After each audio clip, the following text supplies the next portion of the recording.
One more time for the greatest team in America.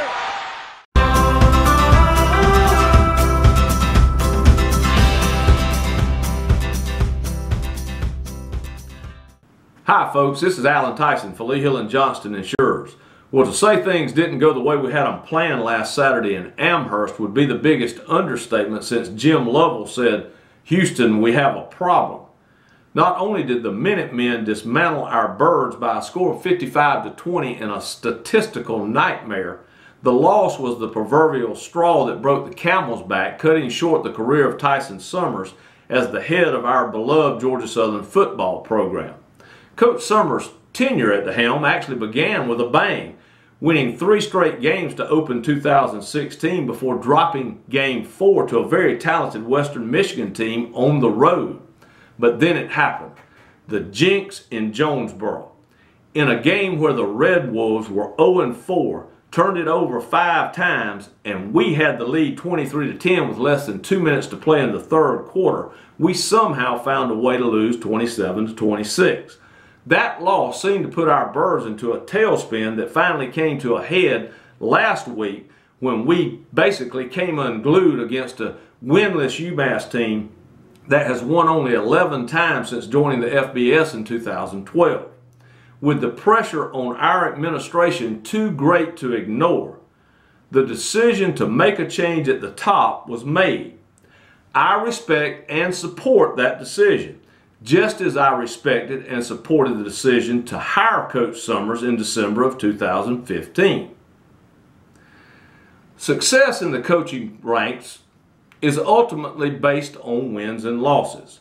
And though there are a number of places where our program has been improved since Coach Summers took the helm, 5 wins in 18 games over the last 2 seasons was just not enough for a program with our storied past.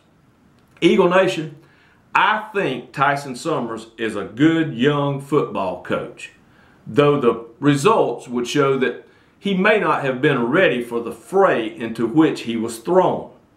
On the other hand, I know Tyson Summers is a good man with a loving wife and family. He is a man of faith who will trust in God, learn from this experience, and land squarely on his feet. Coach, thank you for your friendship. It's been a pleasure to get to know you over the last couple of years, and I wish you, Beth, and the boys nothing but happiness and success in the future. Folks, the end of an era always brings the start of a new era. As my daddy used to say, don't ever look back. Somebody might be gaining on you. Focus on what's ahead, Big Blue.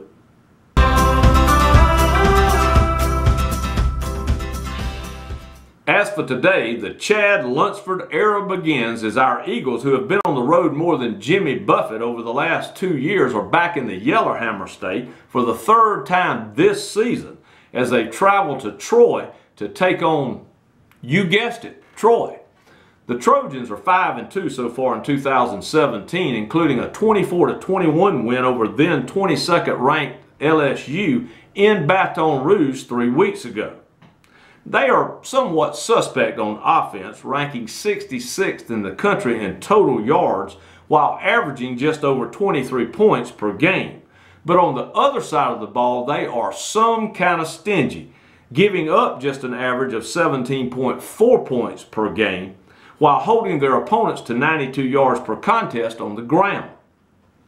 It's homecoming at Veterans Memorial Stadium, and these citizens of the ancient city would love nothing more than to break their 4-game losing streak to our Birds. But I got some advice for these Lionhearts from lower Alabama. Don't break out the bubbly just yet. 0-6? Did somebody say 0-6? I don't know anything about 0-6. Folks, it's time to let bygones be bygones.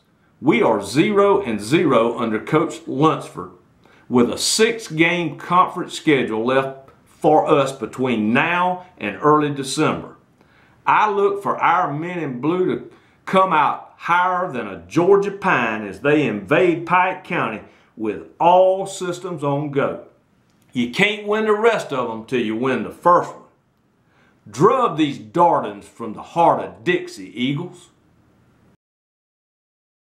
And folks, you just can't beat that. And you just can't beat Georgia Southern. And you ain't seen nothing yet.